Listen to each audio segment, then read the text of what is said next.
And finally, after 14 years of failures and frustrations, advocates of the reproductive health bill approved it on second reading. It was a close vote of 113 to 109. But is this vote good enough to pass the bill on third reading next week? The session last night, which ended at almost 3 in the morning, was witnessed by leaders of the Catholic Church who were strongly opposed to the bill. The pro-RH bill advocates celebrate what may be a victory for now until the Senate votes on the bill next week.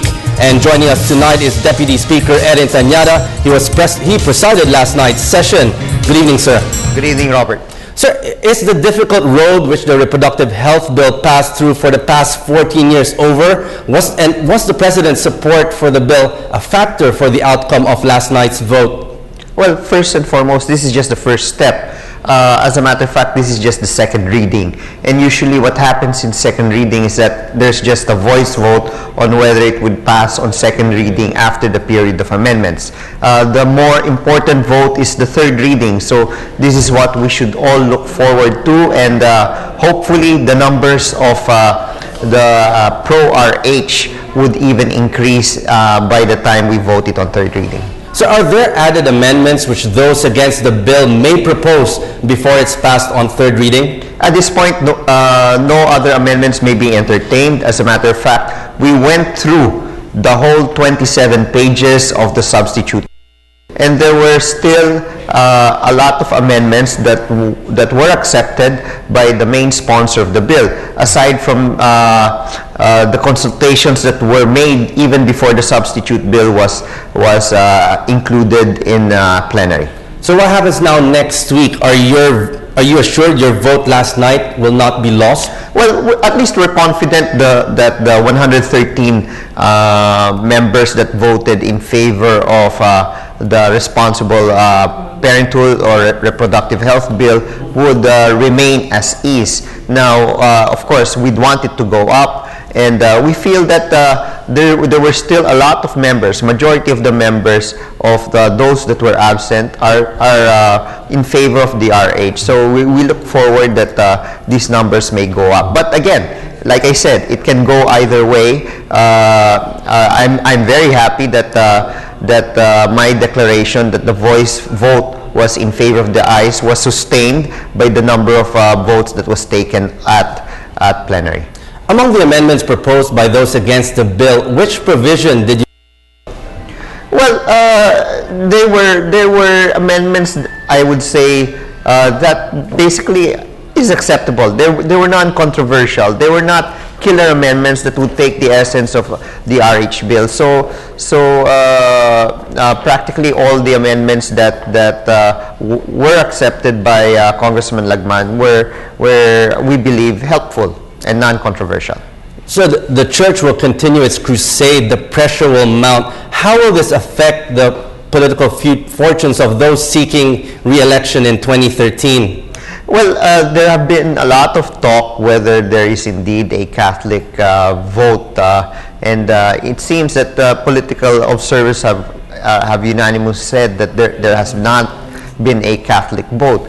And if we would look at the survey that came out yesterday by the SWS, if I'm not mistaken, people said in that survey, I think 60% of those surveyed would vote for, if my interpretation is correct, would vote for those who voted in favor of the RH.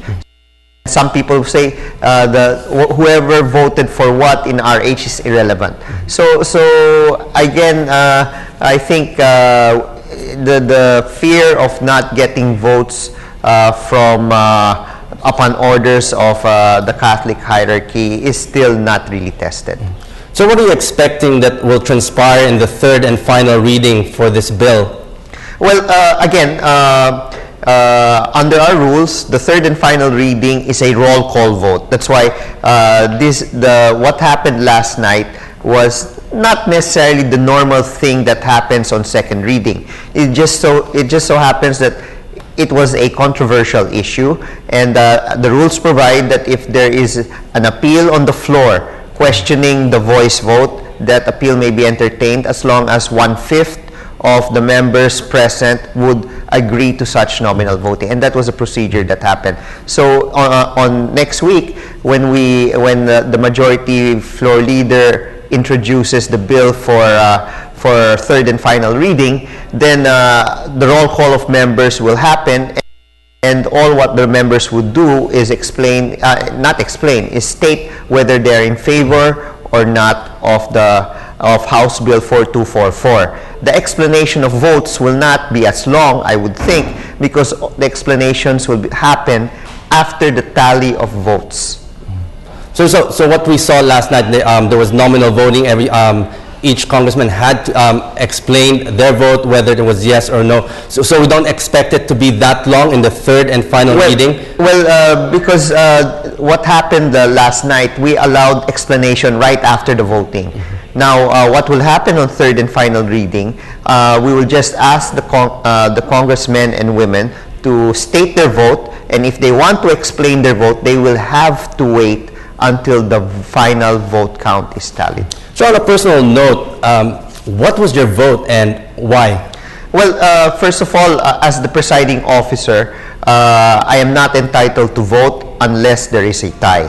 And that's why before I read the final tally, I stood up and I manifested that people may be I did not register a vote. And I pointed to the rule that was stated that if I can only vote in case of a tie. But I asked the permission of the body that I be allowed to manifest that if there is a tie, this is what my vote would be. And I voted that I would support for House Bill 4244. So are you optimistic that this bill will be passed in the third and final reading? Well, I'm optimistic. I believe that those that have already stated that they are in favor of the House bill would remain steadfast in their position, and we believe that if people who were absent would come in, then the numbers of the numbers of those supporting House Bill 4244 or the RH bill would even increase. So looking back at that on the roll call, how many were absent? More or less, if I'm not mistaken, you look at the numbers, 113 plus 104, that is 217. So you're looking at more or less 60 people who were absent. So do you see this on the third and final reading that at least more of the congressmen? And well, what would be interesting also is if the people that voted would appear. We hope that they would appear. And it's hard to say what the final count will be until, like they say, the fat lady sings. And so a final word from you? Well, again, we hope that the congressmen would remain steadfast, and those who were not able to vote would vote in favor of the reproductive health bill. This bill has been pending in Congress for the last 15 years, and I think it's about time that we vote on it and we support it, and we believe that this would help our country. Okay, on that note, thank you, Deputy Speaker Erin Tañada, for joining us tonight. Thank you, Robert.